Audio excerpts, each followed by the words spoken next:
9 experienced hikers cut their tent open from the inside. They ran barefoot into 30 below snow. They were dead within hours, all of them. When search parties found the bodies 3 weeks later, what they saw didn't make sense. Crushing chest injuries equivalent to a high-speed car crash. Skull fractures. One body was missing its tongue. One was missing its eyes. The Soviet Union closed the case in 3 months. The cause of death was, quote, an unknown, compelling force. That phrase has haunted the world for 67 years. 3 months ago, the files leaked. In February of 2026, a classified KGB cache from a Yekaterinburg archive ended up on the open internet. 148 pages, marked strictly secret. And for the first time since 1959, the Soviet paper trail on Dyatlov Pass is in public view. What the documents say isn't a Yeti. It isn't a UFO. It isn't a secret weapons test. It's stranger than that, and it's worse. Picture it. February 1st, 1959. The northern Urals. A dug-in tent on the eastern slope of a mountain the local Mansi people call Kholat Syakhl, Dead Mountain. Inside the tent, 9 students from the Urals Polytechnic Institute. The leader, Igor Dyatlov, is 23, an engineering student, an experienced mountaineer. He has done this kind of expedition before. Nothing about that night was supposed to be unusual. And then, something cut the tent from the inside. The hikers came out into the dark. No boots, no coats for some of them. The temperature outside was 30 below zero. They ran downhill, fast, into the tree line. 2 of them made it to a cedar tree about a mile from the tent. They lit a fire. They died of hypothermia at the fire.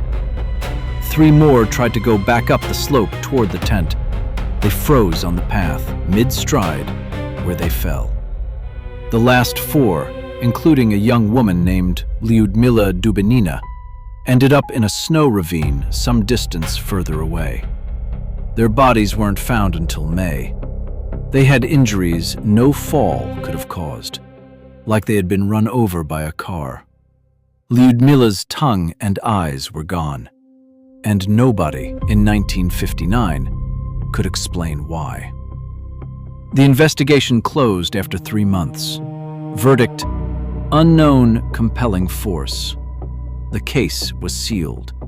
The files were classified, and the legend grew. Yetis, UFOs, Soviet weapons tests, KGB executions. Every theory the 20th century had to offer attached itself to Dyatlov Pass at some point. None of them stuck. For 67 years, the only thing the world knew was that 9 people had cut their way out of a tent and run into the snow to die. Until last February. The leaked dossier was published first by a Russian-language investigative outlet, since reviewed by 2 Western Slavic Studies departments. 148 pages of internal Soviet correspondence, autopsy addenda, and a previously unseen 1959 KGB incident report marked Sovershenyo Sekretno, strictly secret. 3 things in the cache change the picture. The first is a second autopsy. 3 months after the original 1959 reports, Soviet pathologists quietly produced a supplementary analysis of Dubinina's missing soft tissue.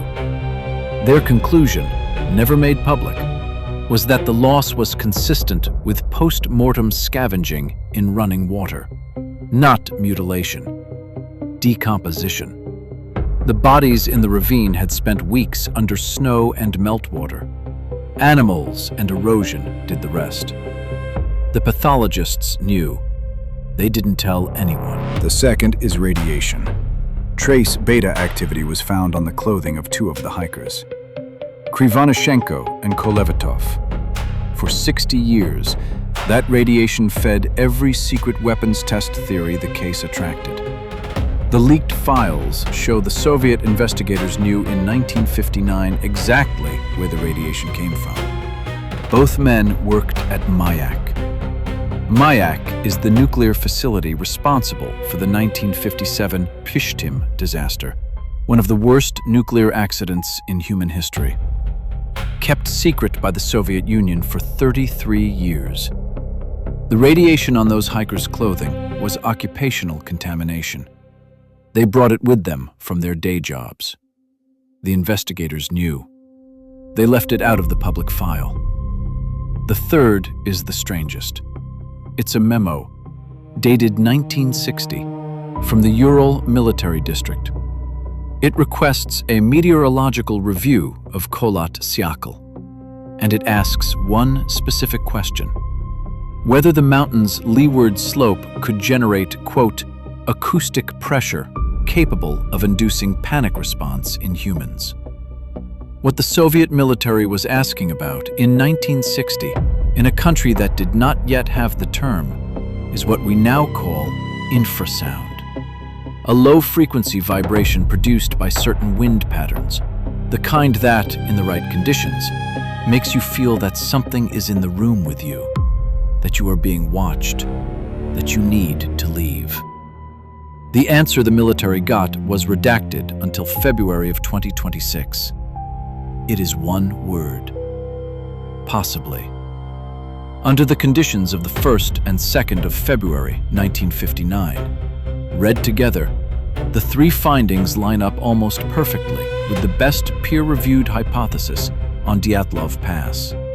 The one a 2021 Swiss study published in Communications, Earth and Environment proposed. The one the Russian Prosecutor General's office formally accepted in 2020, but never proved. A small, slow, delayed slab avalanche, triggered by a katabatic wind loading fresh snow over the dug-in tent, combined with infrasound disorientation from the slope's leeward vortex. Imagine it from inside the tent. It's not loud. There is no roar of an avalanche. There is just a slow, suffocating, increasing weight of wet snow piling silently overhead. Your chest gets heavy. You can't breathe.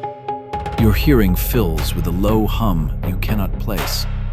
You feel like something is pressing down on you. You feel like something is in the dark with you. You cannot dig out fast enough, so you cut, and you run, barefoot, downhill, into a forest you cannot see. The orange lights other parties reported in the sky that night were not UFOs. The 2026 leak includes Soviet R-7 missile launch logs that confirmed test activity over the general region on adjacent nights. Other hikers further south saw the high-altitude exhaust against a clear winter sky. Combined with the radiation, the infrasound, the panic, and the snow, the legend wrote itself. So why was it buried for 67 years? Not because of aliens.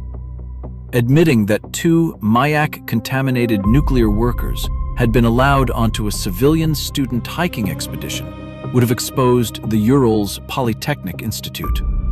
Admitting that a military meteorological review had been ordered and quietly answered would have exposed the regional party. The cleanest exit was a phrase nobody could verify and nobody could falsify. Unknown, compelling force. That phrase did its job for 67 years. But the 2026 disclosure isn't a complete answer. Three things in the file are still unexplained. Why was Semyon Zolotaryov, the oldest and most experienced member of the group, found in the ravine with a camera around his neck? He appears to have been photographing something at the moment of his death. The last frame on Krivonashenko's roll shows a bright, out-of-focus light source. Photographic analysts in 2026 still cannot definitively match it to a flare, a missile exhaust trail, or a lens artifact. And the local Mansi hunters, the indigenous people who have lived on Dead Mountain for centuries, gave testimony at the time of fiery balls in the sky over Kolat-Syakhl on the night of February 1st to 2nd. Their testimony was never seriously investigated. It is not mentioned anywhere in the 2026 cache. Some people think those three details mean the avalanche explanation isn't the whole story. Some people think the 2026 leak was selective, that the Russian state released the parts the world was ready to hear and kept back the parts that weren't. So which one is it? Did 9 people die because a slope behaved badly and a Cold War state hid the embarrassment for 2 generations? Or did 9 people die because something else was on Kolat-Syakhl that night, and the leak only released the parts the world was ready to hear? Drop your answer in the comments.